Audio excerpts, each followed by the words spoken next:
Representative Baker. Here. Representative Bivens. Here. Representative Branscombe. Here. Representative Callaway. Here. Representative Chester Burton. Representative Decker. Representative Gooch. Here. Representative Hancock. Here. Representative Imes. Here. Representative Cook. Here. Representative Lewis. Here. Representative Lockett. Representative Marzian. Representative Roberts. Here. Representative Hodgson. Here. Representative Johnson. Present. So we do have a quorum. We are duly in order to conduct business. I'm going to take a point of personal preference. Marzin's here? Okay, thank you. So we're going to start each meeting with a prayer and a pledge. I've asked Representative Hodgson if he would lead us in a prayer, and then we will stand for the pledge. All right. Creator God, as we gather here today to try to do the people's business and take care of your folks, I just pray that you would give us wisdom, you'd give us insight, you'd guide our words and guide our actions, and let us do all things in accordance with your will. In Jesus' name, amen. Amen. Would you please rise and join me in the pledge?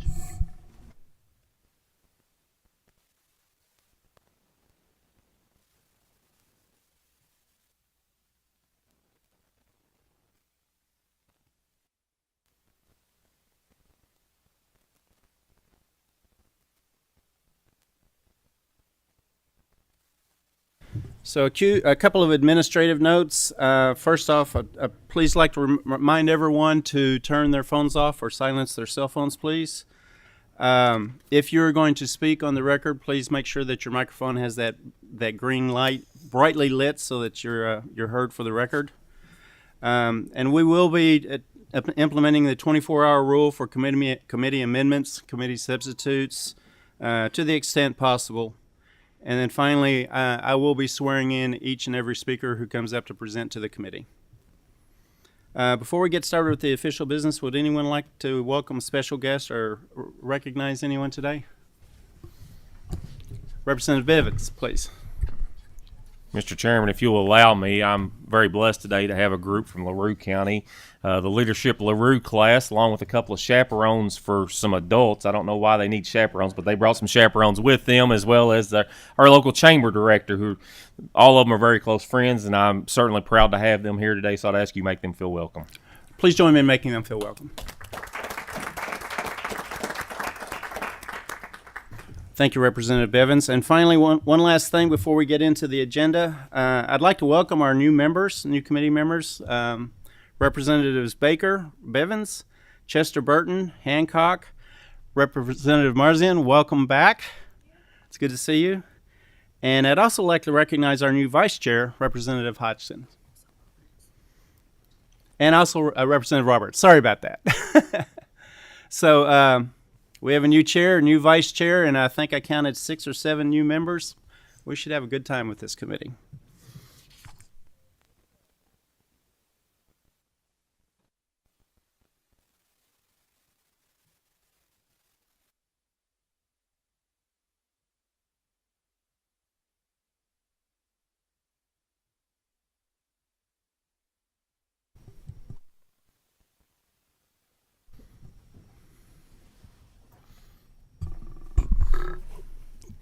Morning, Mr. Chairman. Good morning, sir. Let me also be the first to welcome you to your first meeting presiding as chairman. Thank you, sir.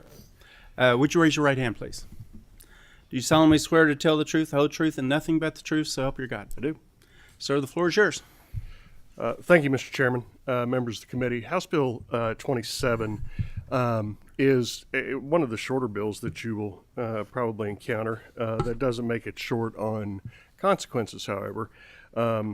In directing you to the language of the bill, it simply adds one sentence to current statute, which says all planned communities in this Commonwealth, and I'm going to paraphrase, shall be subject to the same law.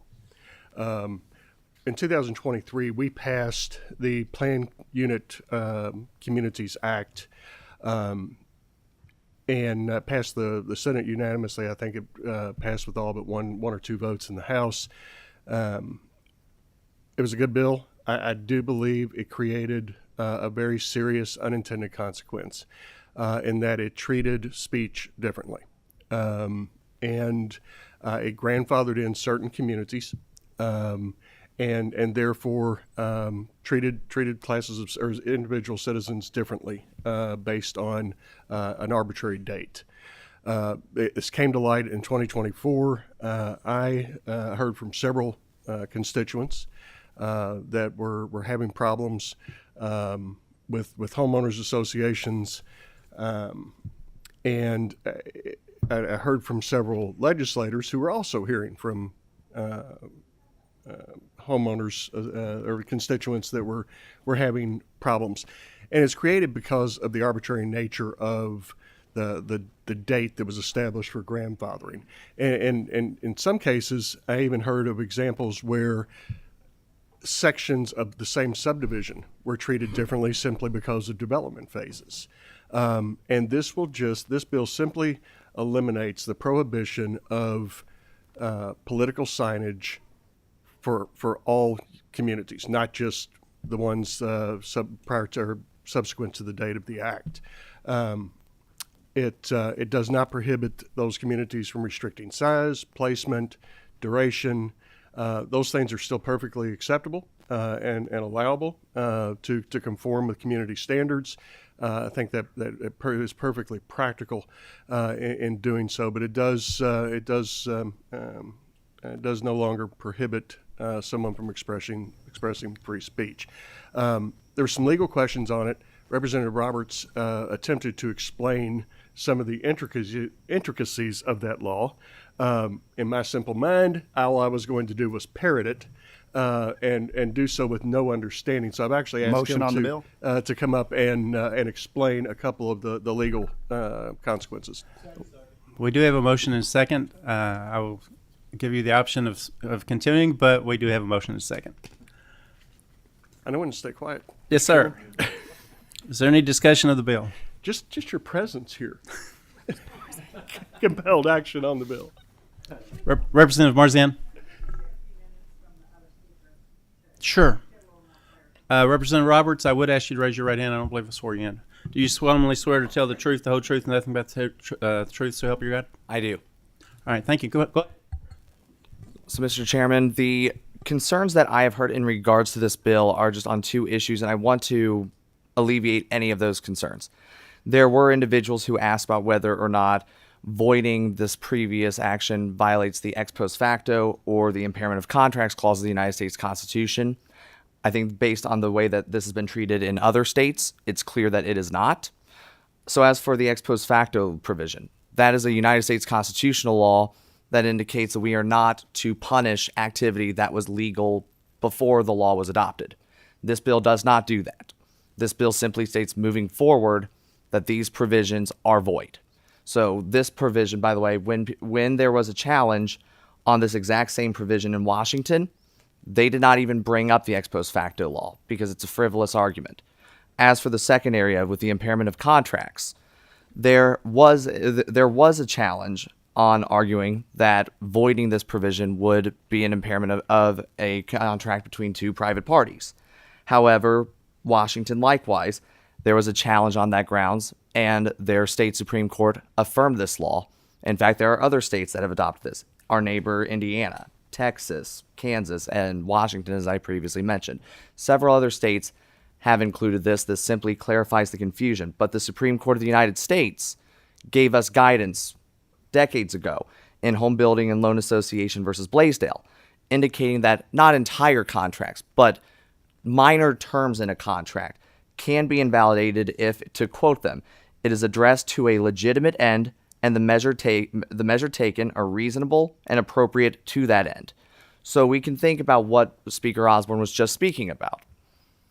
There were homeowners associations that were still enforcing their prohibition on political signs while the homeowners thought that they were protected under this new law. Because if you just take a plain reading of KRS 381.800, it says that no homeowners association can ban political signs. You have to go to another section of KRS Chapter 381 to find the retroactive provision. That's KRS 381.286. This legal landscape unfortunately caused confusion in our 2024 election, and it led to people on all sides winding up in my view, unnecessary disputes with HOAs. So ultimately, I believe that this serves to the legitimate end of clarifying our language and putting this issue to rest to where there is no confusion that as a homeowner, you have that right to display political yard signs. So this bill, in my view, is constitutional, and I would support its adoption. Thank you for the information. Any other comments or discussion? Seeing none, Madam Secretary, please call the roll. Representative Baker, Yes. Representative Bivens, Representative Branscombe, Yes. Representative Callaway, Yes. Representative Chester Burton, Yes. Representative Decker, Representative Gooch, Representative Hancock, Yes. Representative Hodgson. Aye. Was that a yes? Representative Cook, Yes. Representative Imes, Yes. Representative Lewis, Yes. Representative Lockett, Yes. Representative Marzian, Representative Roberts, Yes. Representative Johnson.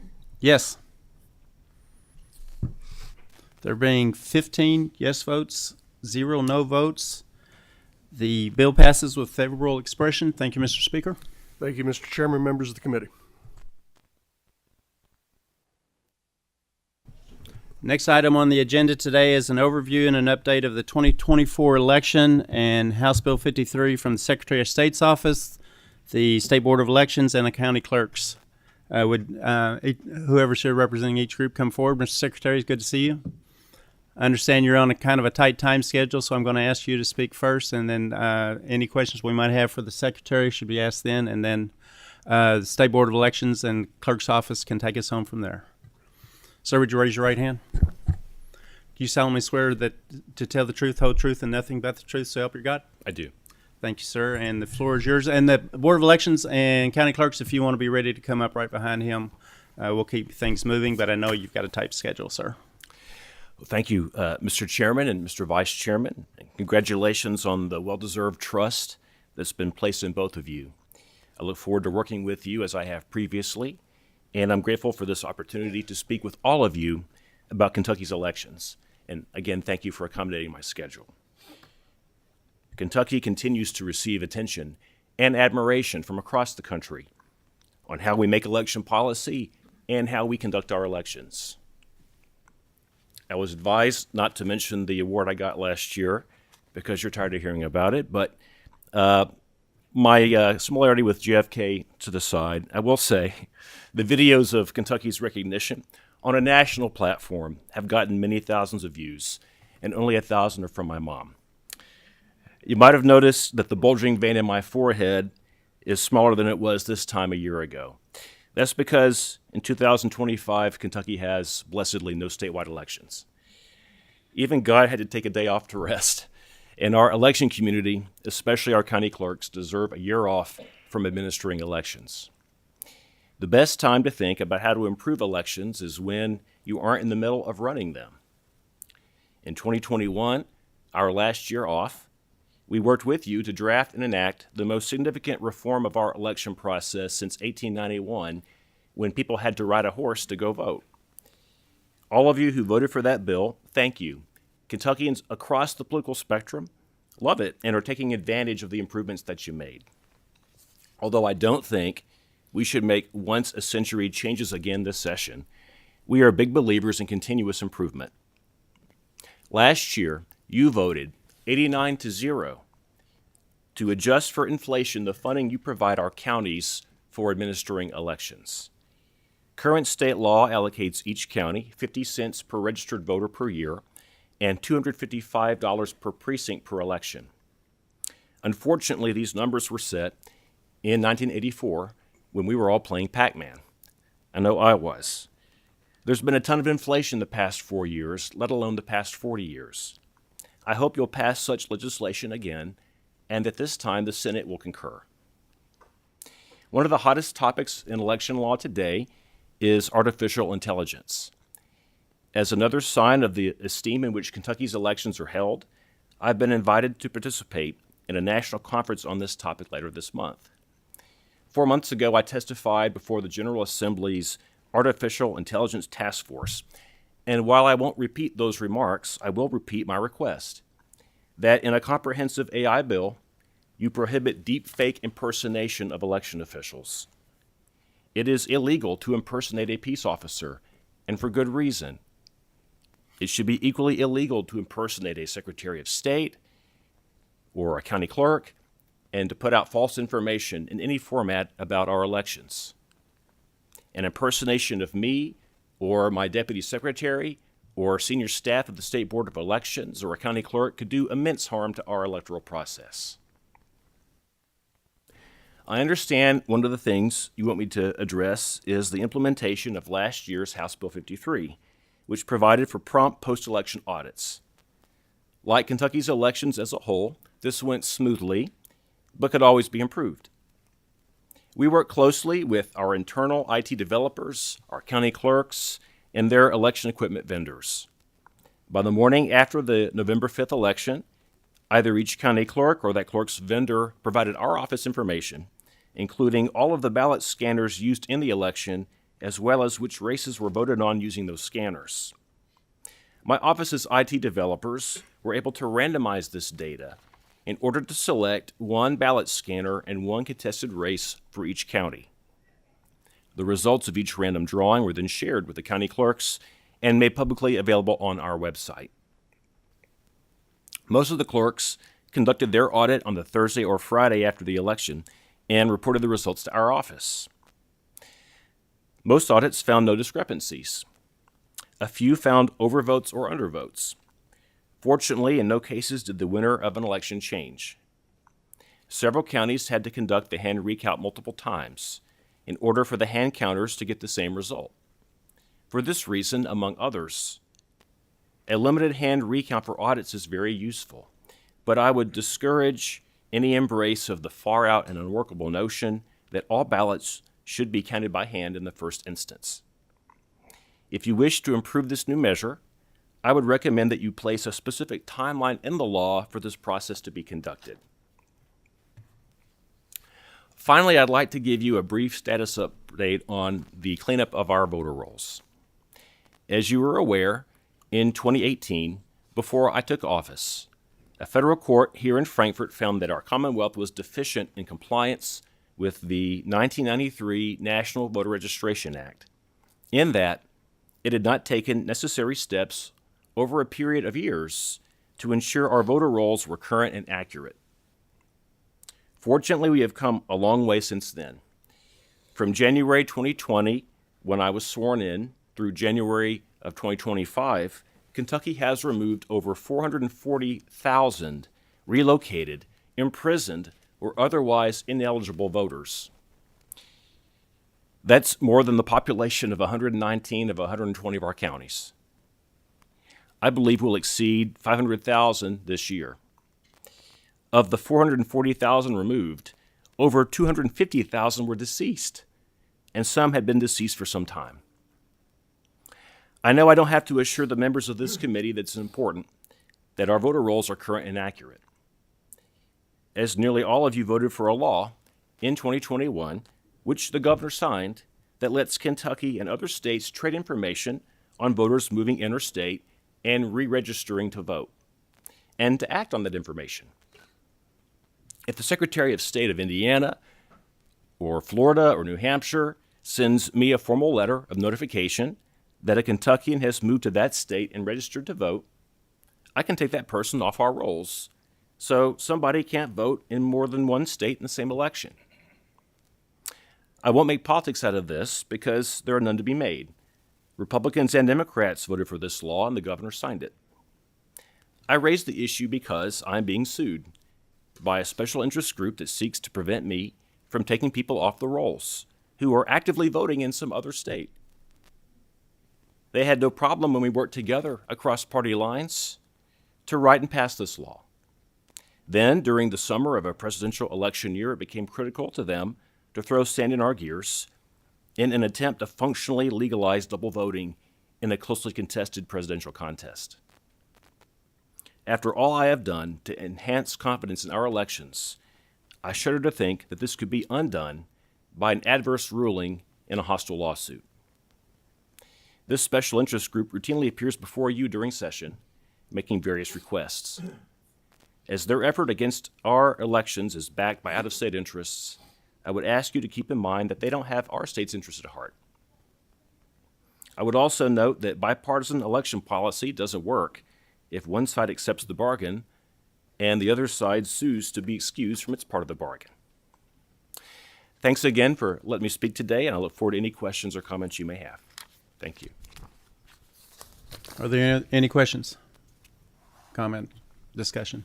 Representative Hodgson, I believe you have a question or comment. Yes, Mr. Secretary, appreciate that report and your efforts to clean up the voter rolls. I think everybody on this committee has run for office, knocked on doors, and had access to the voter rolls, and we've all seen when you walk up to a door, it says the Smiths live here, but also the Joneses and also the Kellys. And it's very frustrating to me that we've been through a couple of NRVA cycles with the postcards and all that, and those people still appear. And I don't know how many are out there, maybe hundreds of thousands or more, but I think everybody's had that experience. One member of our leadership team said the guy that sold him his house 10 years ago is still appearing as a voter in good standing on his address. And I just wonder, what can we do? What else do we need to do? What kind of interstate agreements do we have? What kind of laws do we need to accelerate the process of removing people that have moved away? The biggest impediment is federal law. I spent some time last week on Capitol Hill meeting with members of Congress and staff asking that we update the 1993 NVRA. You talk about laws that need to be updated. Our state law was long overdue for that. Federal law is too. Federal law that governs how we handle voter registration was enacted in the first year of President Bill Clinton, before the internet was widely available, before online registration was widely available. Part of why I'm being sued right now on how we're managing our voter rolls is the allegation is, well, you can't take someone off the rolls that you know is actively voting in some other state because they didn't use a wet signature to sign a document when they re-registered. Well, the states have voter registration electronic now, so it's an absurd argument. But their argument basically is we're stuck in amber from 32 years ago when this law was written, before the internet, before online functions. So the biggest impediment's federal law. I'll tell you what I asked Congress for, and I'm pretty optimistic. One is access to federal databases. Well, actually, one is to improve the integrity of the federal databases, make sure they're accurate, and then secondarily to allow us access to them at no charge. If someone votes in Kentucky and then passes away here in Kentucky, we find that out pretty quick. But if they retire to Florida or California, we don't necessarily find out. So what we need is access to the master death index, which we've been working on getting. But I would love for that to be compelled by Congress, for them to have to let us get citizenship data, get death record data, anything on a pretty instantaneous basis. And I think that would be very valuable to us. A second thing is just to modernize this law. And it's a bipartisan law. It's been there for a long time. I don't think there's any desire to convert it into something ideological, but it just needs to be updated. We're in a different era now than we were in 1993 in terms of how the world works. So I think those are two reasonable requests. I can tell you this. The state board has been great, and we're all unified on this, and we are going literally as far as the law will allow us to do. You all, at our request, improved the state law to allow us to do more than we had been allowed to do previously. I don't know that there's much more that you all can do in the state law to expand our ability to do this. The impediment's federal law. Thank you. Representative Marzian, question or comment? Oh, thank you, Mr. Chair. And thank you for all you've done, Mr. Secretary. You've done a great job. And I heard you say you were going to remove 500,000 this year. Is that on top of your 440 or No, is not- that an additional? That's not 500,000 more. Okay. That's going from 440, we think, to north of So like 500,000. 60,000 or so.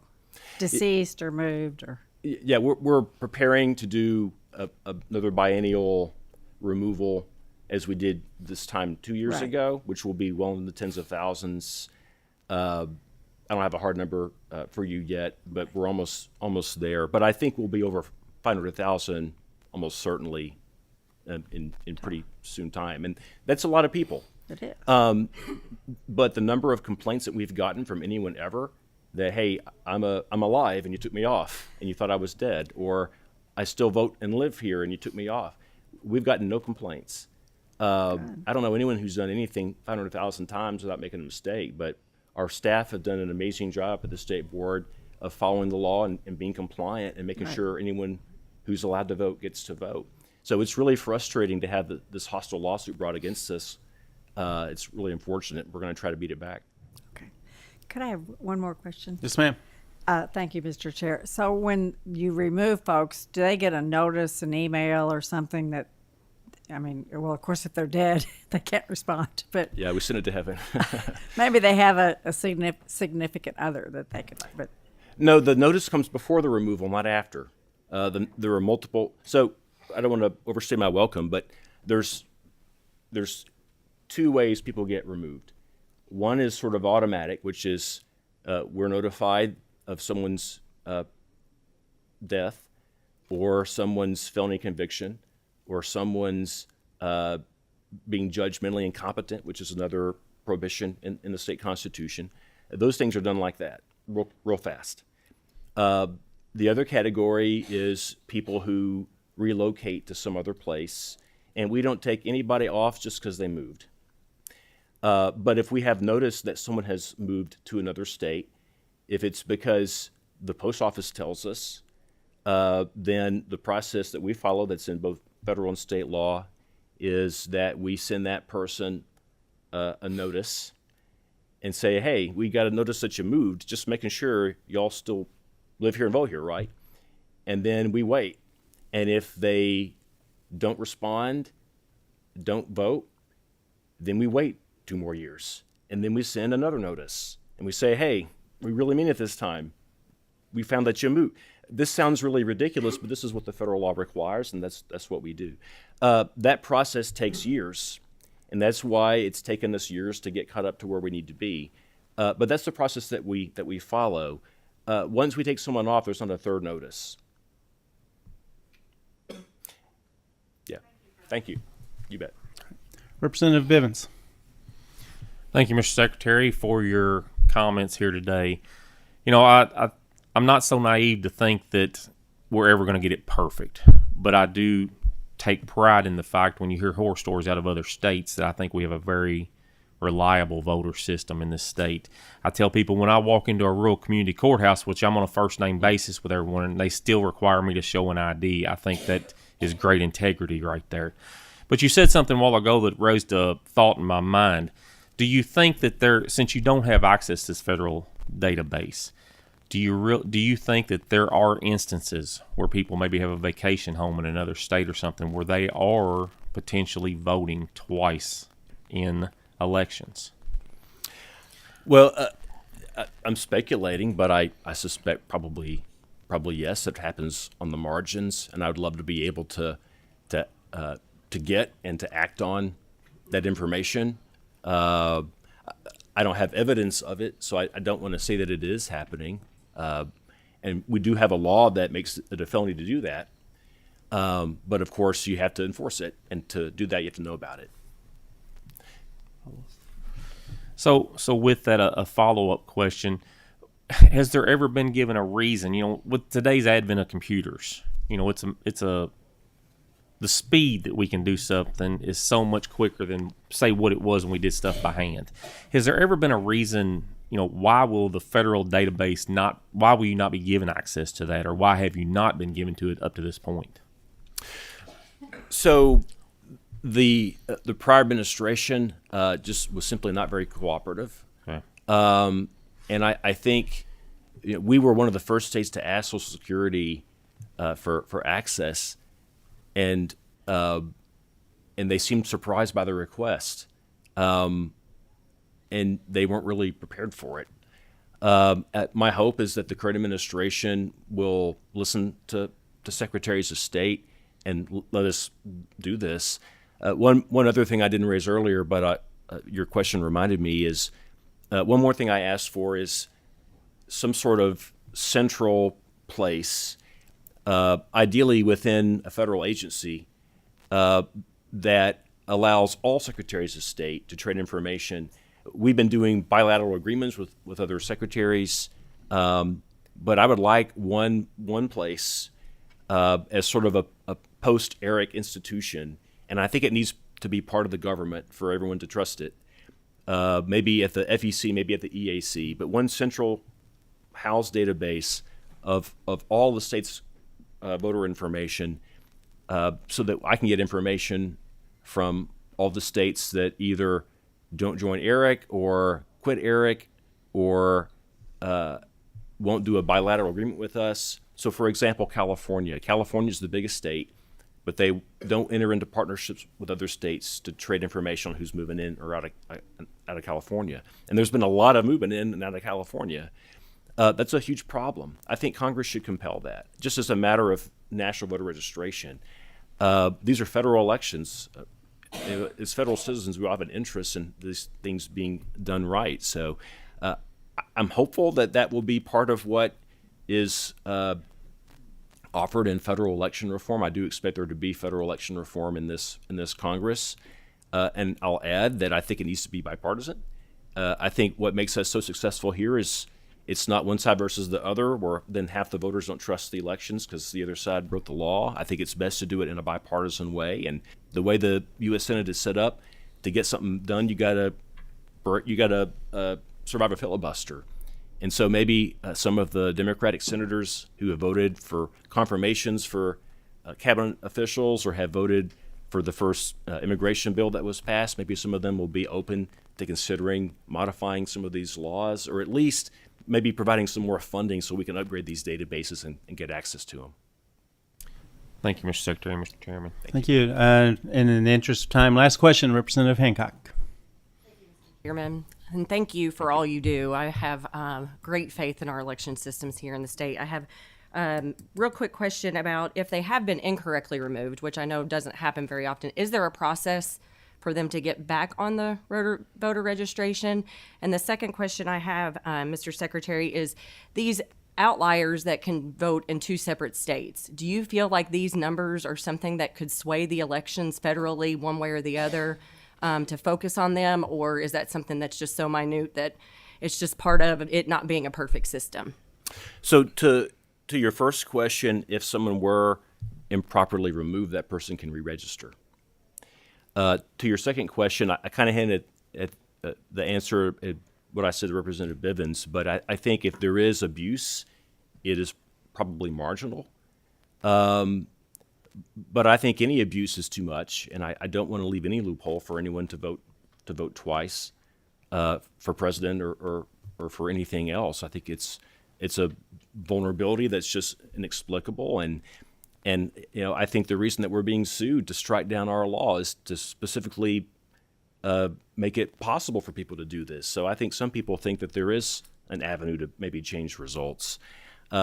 Again, I don't want to speculate because I've not seen any evidence of that, and I need to be appropriate about that kind of stuff. But I think if there's a loophole, you should close it. Yes, ma'am.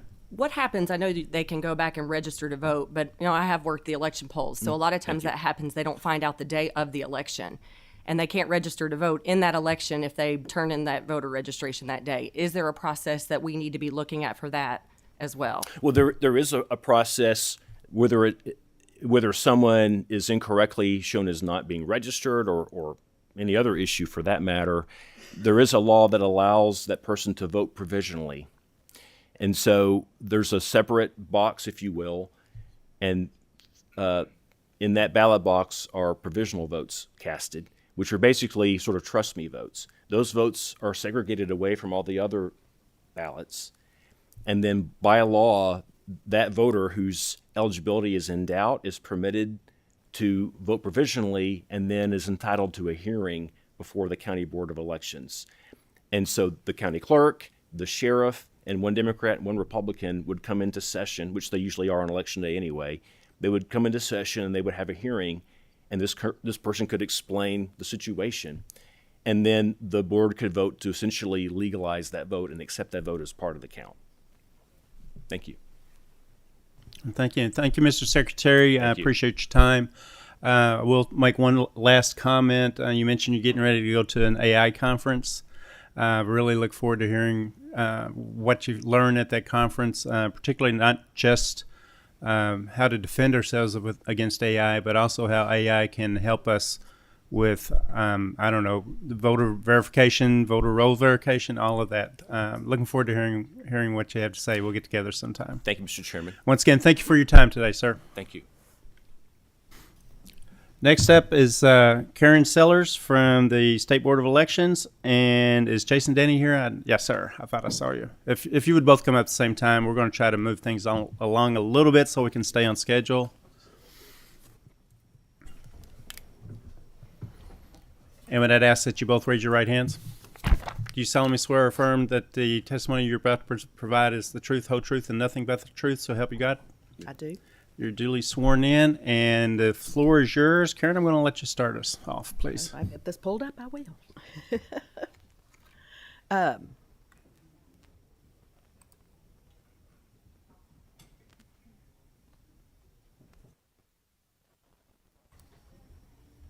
Is this it? I would go just Print it full screen. And while you're doing that, I will simply say technology is great until it's not. just click over. Hopefully we can get this thing going here. Not down, right there. Start Oh, there. right here. No, Oh, click from the beginning. beginning. Okay, There there you we go. go. There you go. Thank goodness I have Jason with me. Good morning, Mr. Chairman and the rest of the committee, and appreciate the opportunity to be here today and provide a recap of the elections in Kentucky in 2024. Many of you I know, many of you I look forward to getting to know some of the new members of the committee and always available to speak. In doing so, I'd like to discuss some of SB's critical pre-election preparations, the successful conduction of the 2024 general election, and how actions taken post-election have proven that the 2024 presidential election was conducted freely and fairly in Kentucky. I'd like to begin by stating the obvious, that both the presidential primary and the general election were the highest priority for the State Board of Elections, as well as the County Clerks Association and the Secretary of State. As you know, by statute, the State Board of Elections is the independent state agency that administers election laws of the Commonwealth and supervises the registration and purgation of voters in the state. This registration and purgation is also known as voter list maintenance, and I encourage all of those interested in the process to visit our website at www.elect.ky.gov to learn more about what is being done to clean up our voter rolls to ensure election integrity in the Commonwealth. And on the screen is our website page that you can access much of this information. Given that voter list maintenance is a topic that can be discussed in great depth, and we are happy to continue that conversation with any one of you at any time or before this committee, I understand the time constraints here and will just say today about it. Voter list maintenance is a process that is never ending. SB works every day to make sure that Kentucky's voter rolls are as up to date as possible under the law. The constant updating of our voter rolls is crucial in pre-election preparations so that once voting has begun, we can reliably say that only those allowed by law to participate are doing so. In both the primary and general elections of 2024, Kentucky County clerks were given some of the cleanest voter rolls the Commonwealth has seen in years, with, as the Secretary had said before, over 400,000 ineligible voters have been removed since the 2020 presidential election. Going into the presidential primary last year, Kentucky had just under 3.5 million voters eligible to vote in our state. And as we have seen in every election since this General Assembly expanded the availability of voting options following the pandemic, voters in Kentucky are taking advantage of the various ways they have to exercise their right to vote. As you can see from the slide on the screen, in the primary election, 78.8% of Kentuckians who chose to cast a ballot chose to vote in person on Election Day. 17.8% of voters decided to vote during either excused or no excuse in-person absentee days, and 3.4% of voters utilized mail-in ballots. Then we moved to the general election this year, in 24. We saw 61.6% of voters casting their ballot in person on Election Day. 33% voted in person before Election Day, and 5.4% voting absentee through mail. And voters utilize these options no matter their party affiliation. So the next screen you here see that in the primary, 76 to 81% of Republicans, Democrats, and those affiliated otherwise voted on Election Day. 2 to 4% voted by mail, and somewhere between 13 to 19% voted early. And in the general election, the patterns amongst voters who chose any particular method to vote also showed similar groupings across party lines. 60 to 65% of Republicans, Democrats, and those affiliated otherwise voted on Election Day. 4 to 6% voted by mail, and somewhere between 28 and 34% voted early in-person absentee. Kentucky's professional election administrators and the countless number of citizens who give some of their time to the conduction of elections managed to make all these voting types work throughout the state, and that's not an easy job. While some of our other sister states were the focus of stories on the national news regarding difficulties experienced by voters, no such stories came out of Kentucky.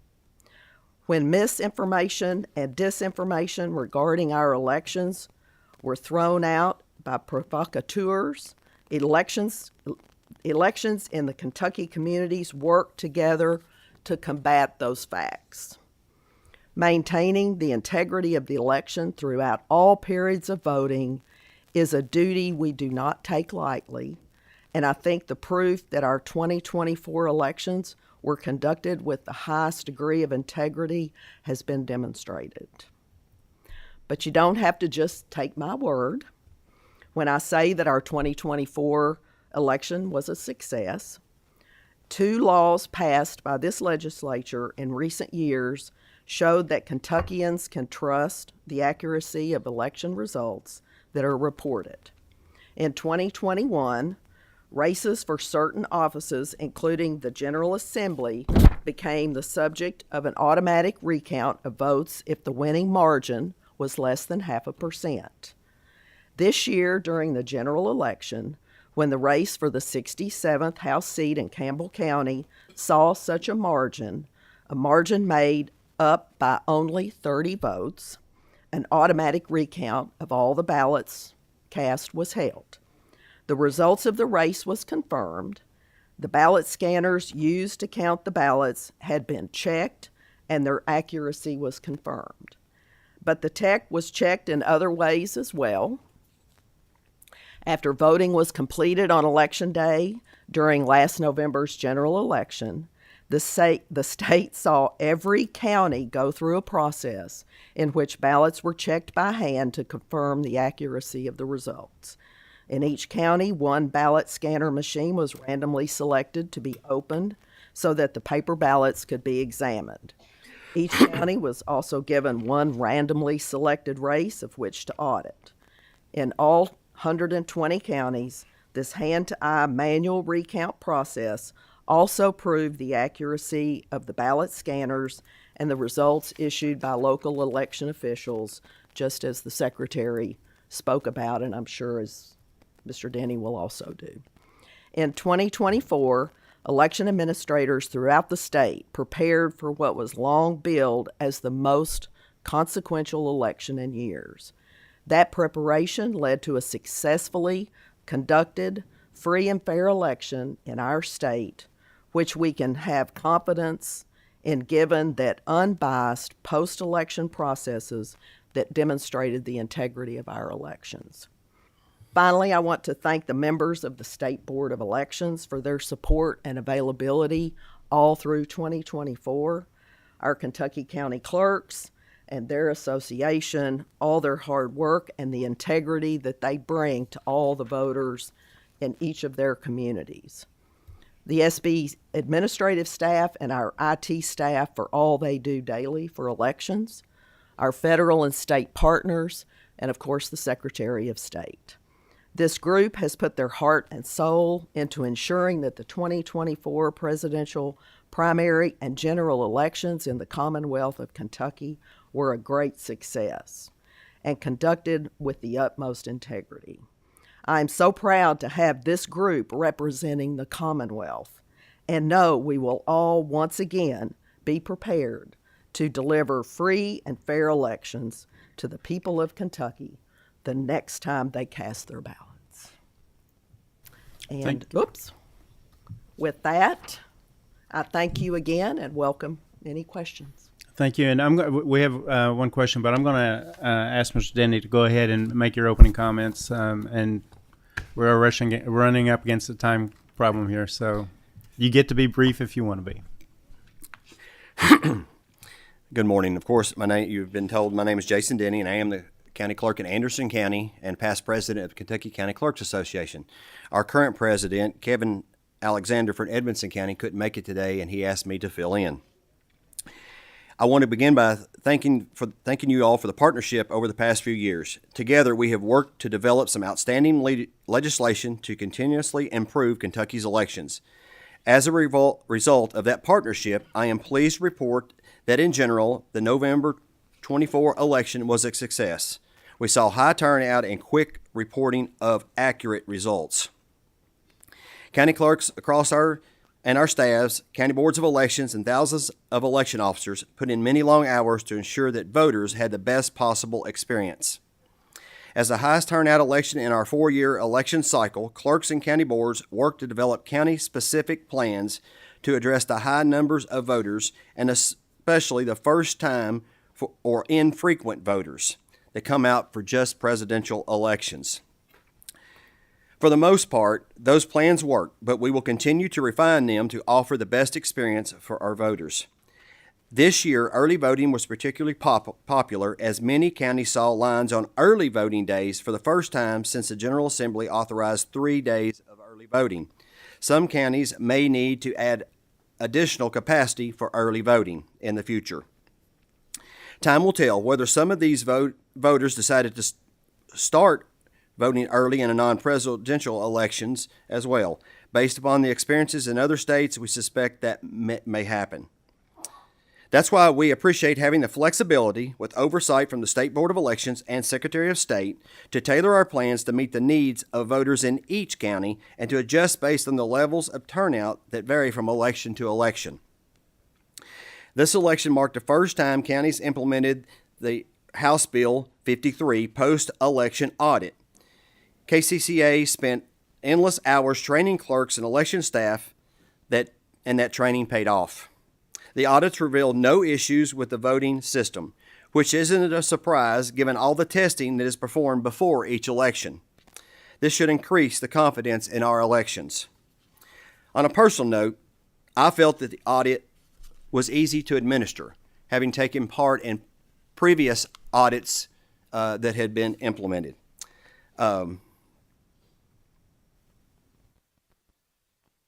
We strive to make sure that every election is perfect. Every year, there are always some issues, often resulting from human error. I want to discuss 2 of those issues. In Jefferson County, voters had trouble checking in when polls opened on Election Day. This was because the process to update the voter records and electronic poll pads was taken place at the same time voters were trying to check in, which slowed down the electronic poll pads. Normally, that update is complete well before the first voter checks in at 6 a.m., but the process took longer because the number of records to be updated was much larger due to the size of their county. Going forward, Jefferson plans to perform this earlier and problem should not repeat itself. In Boone County, election officers of a split precinct gave out incorrect ballots for city commissioner races to all the voters in the precinct, even those who didn't live in the city limits, despite having a union mailing address. No voters reported receiving the wrong ballots. They probably thought they lived in the city, and we see that from time to time.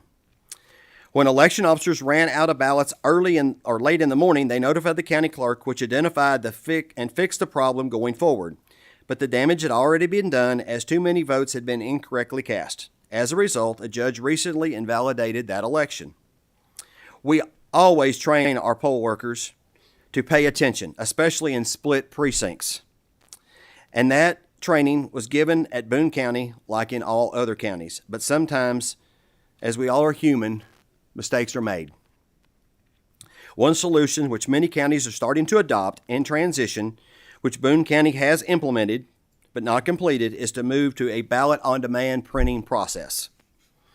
In a ballot-on-demand, polling locations, election officers can scan the barcode on the receipt that election officer is giving upon check-in and then print the ballot for that individual voter, virtually eliminating the potential for election officer error by printing the correct ballot style on demand. The barrier to a more rapid and widespread adoption of that technology is money, which is why I make the same request that clerks always make before any committees. The state needs to increase the reimbursement to counties for election expenses. The reimbursement rates haven't been adjusted in nearly 50 years, and counties now bear 90% of election costs. In conclusion, I want to let you know that we have been working with Representative Jennifer Decker on increasing the funding as well as this year's bill to continuously improve Kentucky's elections. We appreciate the leadership and support from many members of this committee. Together, we are making Kentucky elections more secure, more accessible, and as our Secretary of State likes to say, easy to vote and hard to cheat. Thank you. Thank you, sir. Representative Hodgson, do you have a question or comment? Yes, Jason, I really appreciate the effort of you and the clerks in getting through House Bill 53 in this inaugural session. I know we had some trouble on the other side of the street getting the emergency regulation signed in time, and we had to scramble and come up with some procedures that were in concert with the bill. What is the plan going forward? And I guess that's part SBE and part executive branch to get that regulation finalized and signed and put into the book. We hope to have that done by the end of the year. It's already been submitted. The state board has approved it. We just had to submit it as not emergency, which we've done. Okay. We submitted it as an admin reg under an emergency, but now it goes through the process of not being an emergency, and we've already taken that process on. Okay. So in that rig, Secretary Adams brought up the fact that we had omitted a timeline from the law in compliance with House Bill 53. Is that something that you can put in the regulation, or did you? Actually, I believe we're going to try to put that in the cleanup bill. Okay, that works. I don't have the language with me, but as long as it's in there somewhere, that's yes, good. Okay. That's Right. what we thought would be best to do rather than put it in an admin reg. Well, again, thank you for your efforts in bringing off this inaugural audit, and I think that has restored some confidence to Kentucky in seeing that in every county, in every race, there's the potential of being caught if someone's attempting to tamper with a machine. So, thank you. Thank you, Representative Hopkins. Representative Marzian, question or comment? Thank you, Mr. Chair. A quick question. How much are poll workers paid? I know it's very low. That varies across the state. I can't remember. We got legislation changed to put a minimum. I think the minimum is 100, and it varies by county. And that's for a 14 to 15 hour day. Right. There are some that are paying upwards of I believe it's close to $300 in Jefferson County. So it's a varied amount, and it based on the county's budget of what they can afford to pay. So that is one of the funding mechanisms that, Exactly. we get $255 currently for each precinct for a county to put on an election. And the average county, that would pay a little bit more than one poll worker, and in theory, in a precinct, you need 4. Right. So you could say, but 90% of the costs are borne by the county right now. And is it still difficult to get poll workers? Yes. Thank you. Thank you. Any other questions or comments from the committee? Seeing none, again, thank you for your time this morning. Appreciate the update. We will, of course, be having additional conversations as we go through the year. At least we have a little time to catch our breaths. So thank you again. At this point, the last agenda item is House Bill 45, sponsored by Representative Hodgson, who's approaching the table now.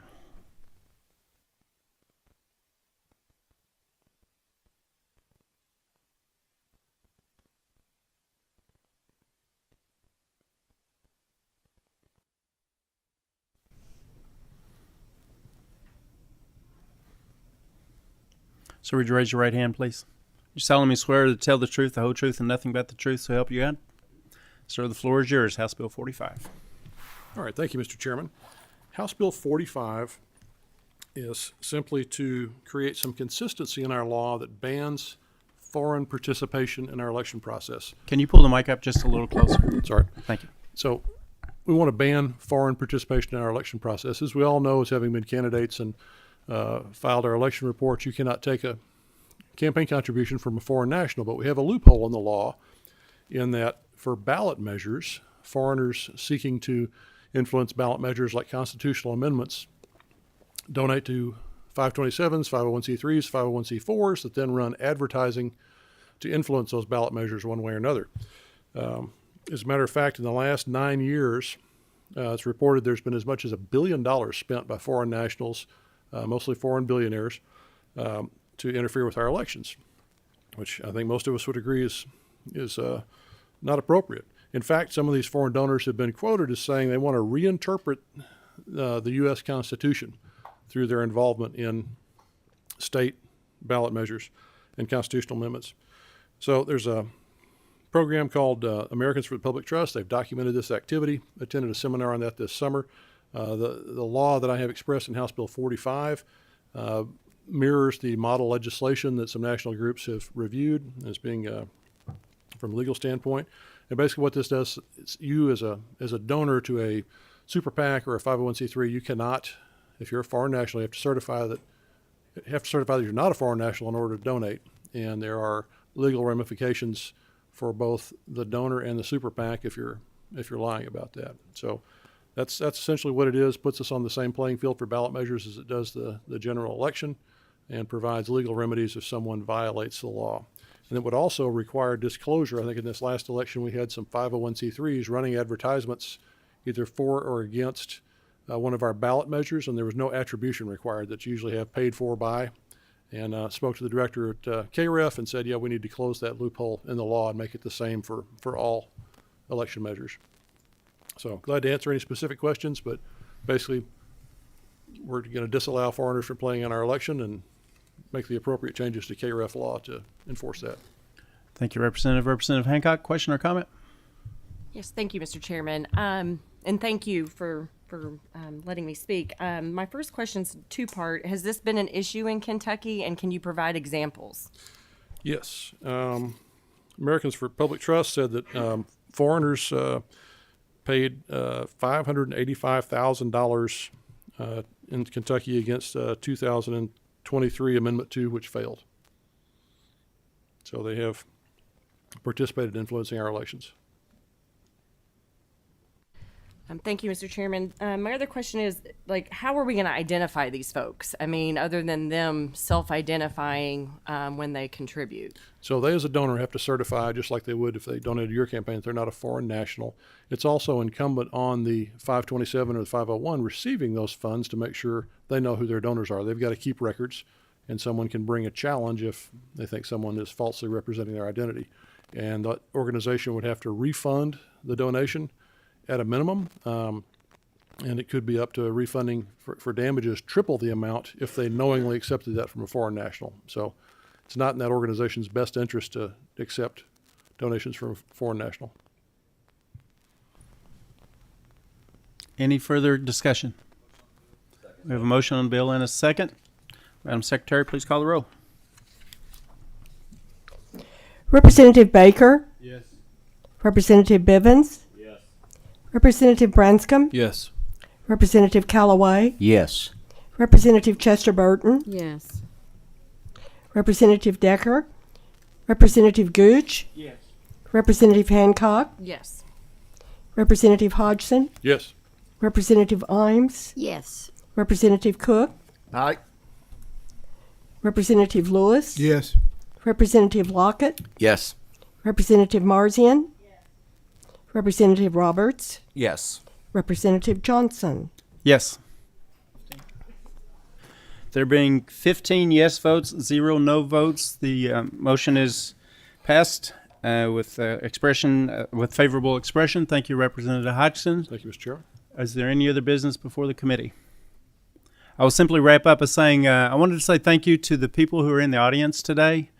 Voting is probably our most sacred privilege that we have. I appreciate your attention, appreciate your taking an interest in this committee, and I just want to say thank you. Any other business? Seeing none, we are adjourned.